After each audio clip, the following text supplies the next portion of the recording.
सोचिए, अगर किसी की जान बचाते हुए खुद की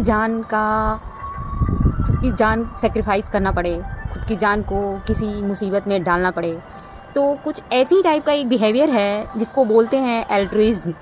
तो हम आज बताते हैं कि आपको एल्ट्रुइज़्म एक्चुअली होता क्या है। तो उसके बारे में मैं स्पेशली वो वीडियो बना रही हूँ।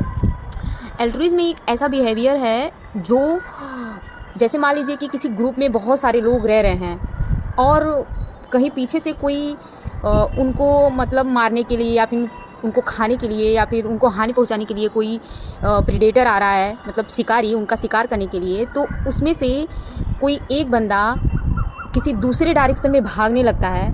तो वो क्या करता है कि दूसरे डायरेक्शन में जैसे ही भागता है तो वो जो शिकारी रहता है तो उसकी साइड वो भागने लगता है, क्योंकि जब उसकी साइड भागने लगता है तो उसका मेन टारगेट जो भागता है उस पे हो जाता है और बाकी जो ग्रुप के लोग रहते हैं वो बच जाते हैं।